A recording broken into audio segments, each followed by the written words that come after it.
Hello guys, it's me again, Chamay, and it's been a while. Yeah, since my last video. Yeah, I've been very busy and stressed lately for this past few weeks, and I know for sure most of you been waiting, wanting to know what's the result of my IVF treatment, if it's positive or negative. Yeah, di ako nag-update. Yun nga, kasi nga busy ako at sobrang stressful ang uh, life ko this past few weeks. So, yeah. So, if you want the result, yeah, just watch the video po. Yung susunod na video. Hello guys, good morning. Yeah, I just woke up. And today is, ano na to? Tuesday. Yes. And I needed to wee-wee.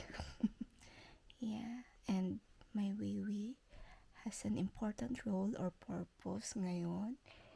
Kasi today is the day. Today is the day we've all been waiting for. And today is the moment of truth. Kasi ngayon, malalaman natin kung naging successful yung IVF or FAT treatment ko. So, ayan po guys.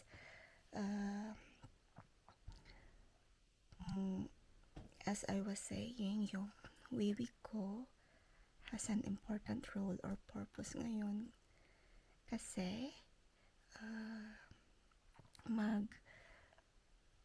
ititest ko na yung ihi ko for pregnancy test. So, yes, sana maging positive guys. Wish me luck. At ako'y nawiwiwi na. Wait lang po guys. I just put my glasses.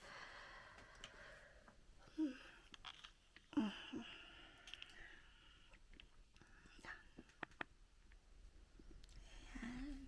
So, anong time na ba? 7:13.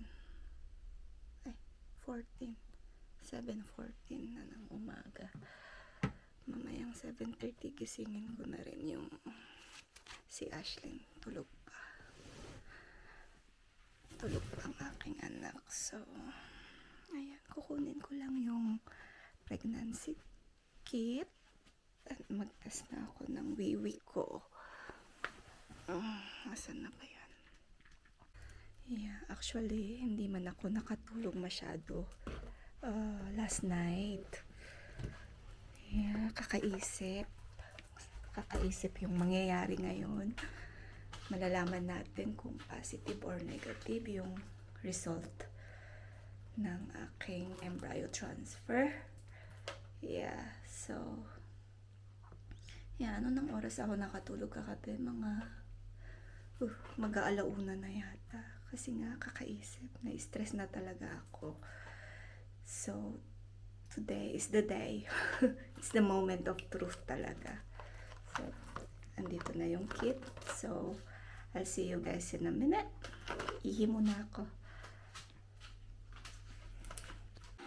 Oh, I'm so sad guys. Very sad. It's a bad news really. It's so negative. Isang linya lang po siya.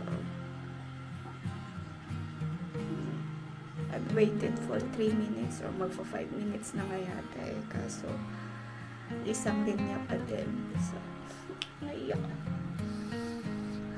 After everything na sinacrifice ko mga pain, pero hindi pa rin naging successful. Pero laban na.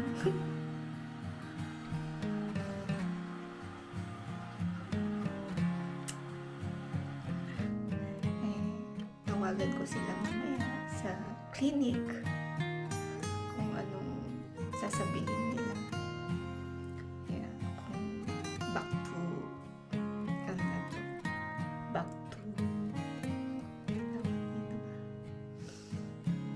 to zero na naman ako. I don't know kung uulitin yung treatment or magbabayad ulit kami. Yan. Malalaman ko mamaya kung tatawagan ko sila. But then, it's so sad really.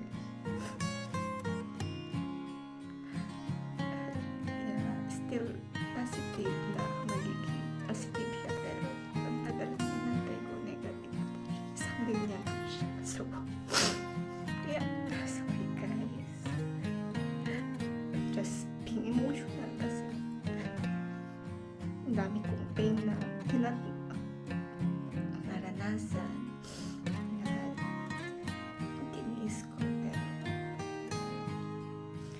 pa rin siya successful. So, I don't know, siguro nga hindi meant to be, pero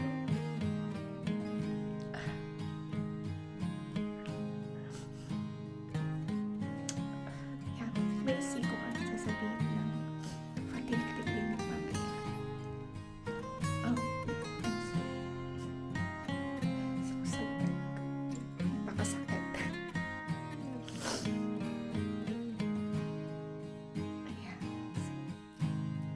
You later, guys. Ayan po yung result. Napanood niyo po. Oh dear me, I was so broken hearted. It really hurts me. I was so devastated. Sobrang sakit nung first na nag-test ako. But then, when we rang the fertility clinic the same day, we told them about the result, and they've asked us if I have bleeding already, but we told them that not yet. So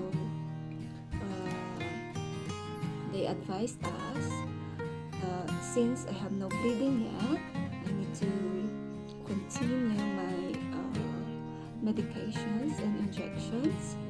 So, ayun. I expected a little na naging positive kasi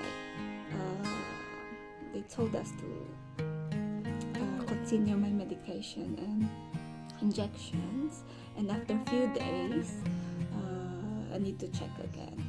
Yes, so I have a little chance still, but I did not expect too much because I don't want to be hurt, really hurt, kasi I was broken hearted already.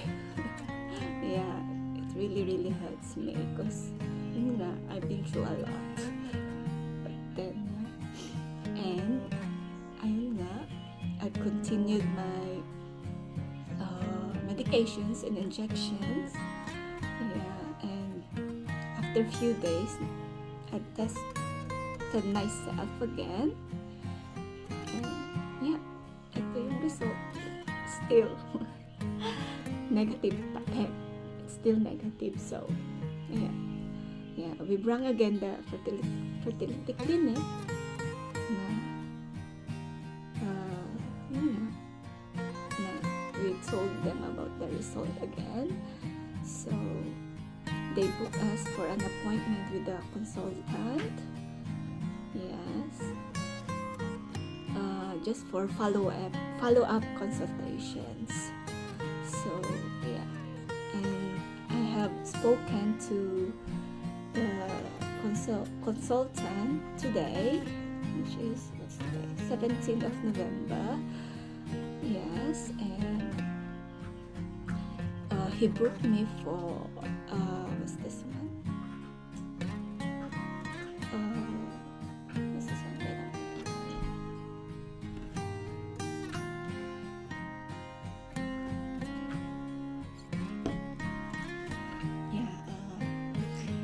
The consultant booked me for an appointment for Mark embryo transfer to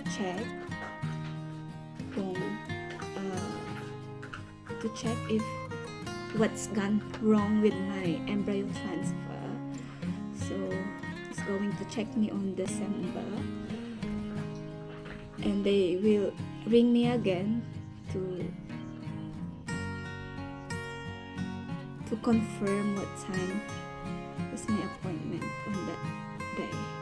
But unfortunately, if we want to do again another IVF treatment, we need to pay for another treatment. So ayan, another ipon, another saving again for this next IVF treatment.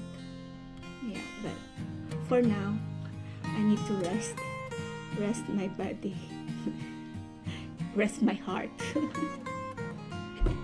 Yeah.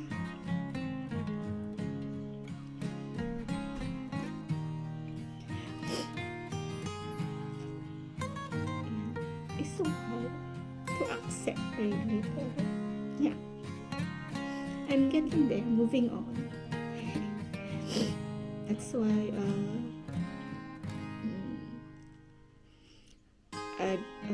I've decided to go back to work para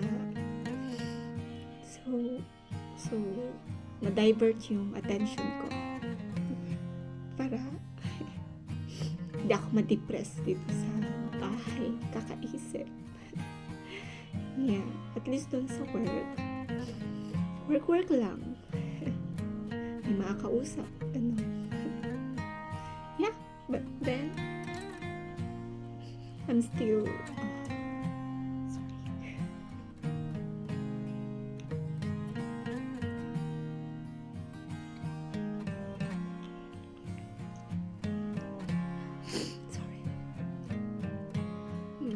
Yeah, but still I'm so thankful to all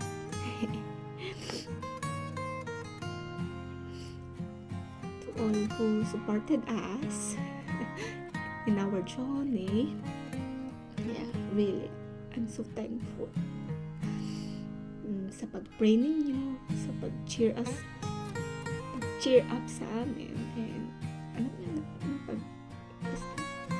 mga moral support niyo dyan. Thank you very much. Yeah. I know nakaka-disappoint, but then we have to move on. Yeah. Life must go on, sabi na nila. Yes. So, ayan po.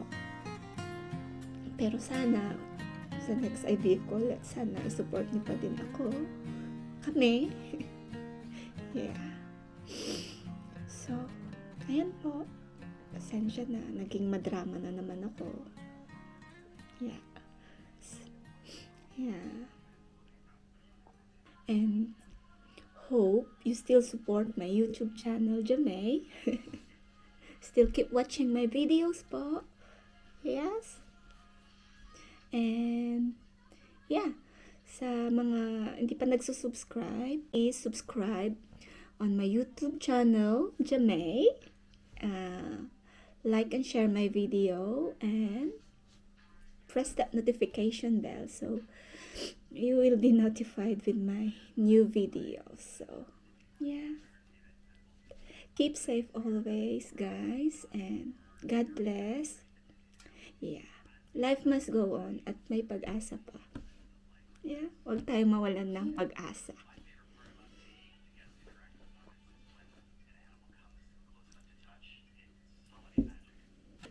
Love you.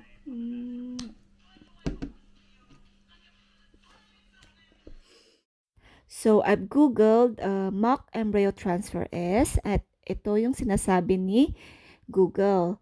But then, I'm just going to explain to you guys na lang. So, ang mock embryo transfer, it's like an actual process ng embryo transfer. But the difference is, they're not going to insert an embryo.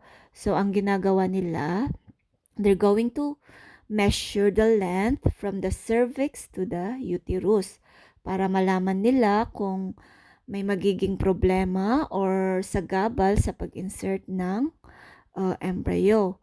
At para malaman din nila kung ano yung best route or best way sa pag-insert ng embryo pag nagkaroon ng problem.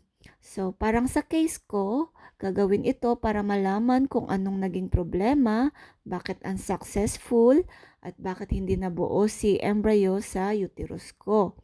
At yun nga, para malaman din kung ano yung magiging best route at best way para sa pag-insert ng embryo ko sa future para sa next na IVF treatment ko. So, ayun ang mock embryo transfer, guys.